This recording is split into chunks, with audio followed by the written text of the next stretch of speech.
Hello, this is a podcast for the Great Quintumvirate, and today we will be talking about the causes of the American Revolution. I'm Samir Namani. I'm Rami Madani. I'm Shub Dhruv. I'm Harmanpreet. I'm Stephen Sandoval.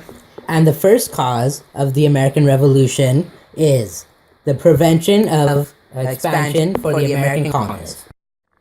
After the French and Indian War, Britain gained a huge amounts of land in the Ohio River Valley. This land was extremely fertile, and it was the major motivations for the American colonists for fighting in the war in the first place, since it didn't really benefit them any other way apart from protecting them from the Native Americans. Now, the Native Americans had begun to attack the new colonists who are now settling in the Ohio River Valley. One of the most notable attacks was Pontiac's Rebellion.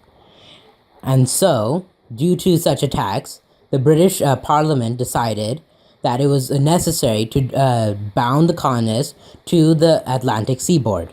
As such, they declared in the Proclamation Line of 1763 that the colonists could no longer settle in the lands past the Appalachian Mountains.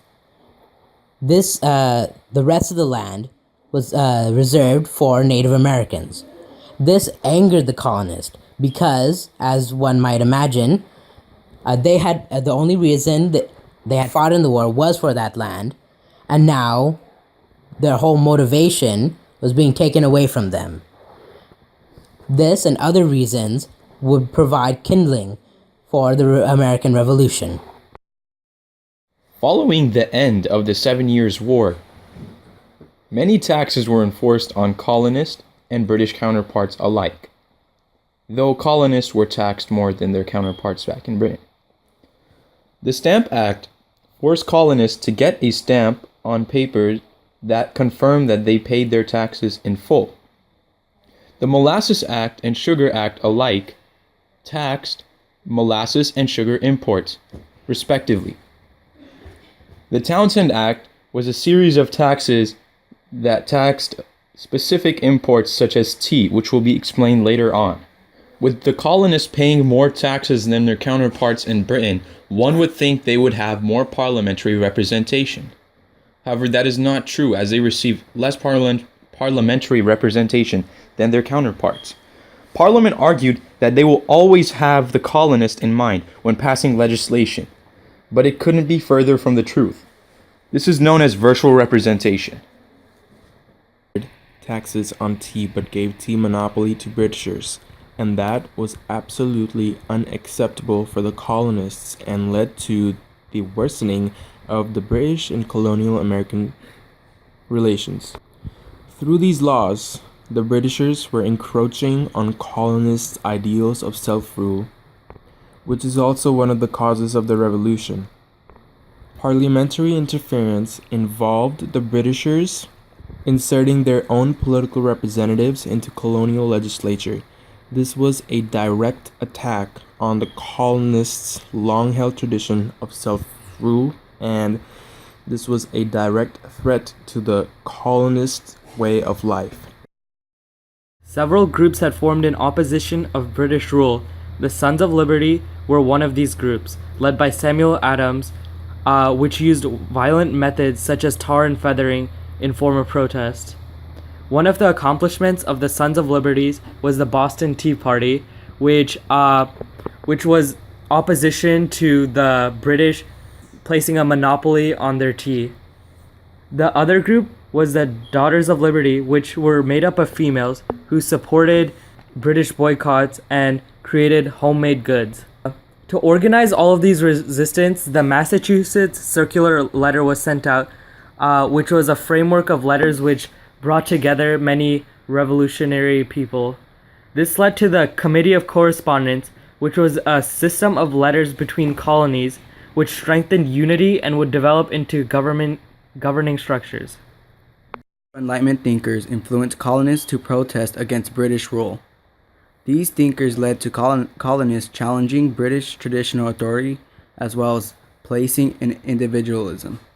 John Locke, being an Enlightenment philosopher, believed all men were born with three natural rights: life, liberty, and property.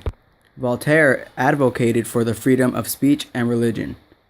Montesquieu believed that power shouldn't be held by one man, but rather split into 3 different branches of government. This went against the British King George III, and inspired Americans for revolution. Due to these Enlightenment thinkers, American colonists were motivated to gain independence and form their own nation. For synthesis, the causes of the revolution are similar to the causes of the Civil War, especially from the perspective of the South. More specifically, the South didn't want the North to prevent them from owning slaves, similar to how the colonists refused to give up land they had won in the French and Indian War. The South had felt that the huge tariffs that were in place at the time harmed their economy, just as the colonists thought tariffs made them subservient to Britain. Meanwhile, the tariffs were only benefiting the North, similar to how the taxes mainly benefited Britain.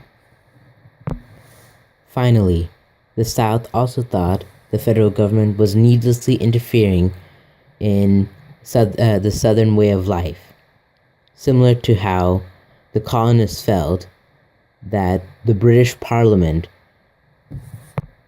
were encroaching on their jurisdiction and interfering in colonial politics.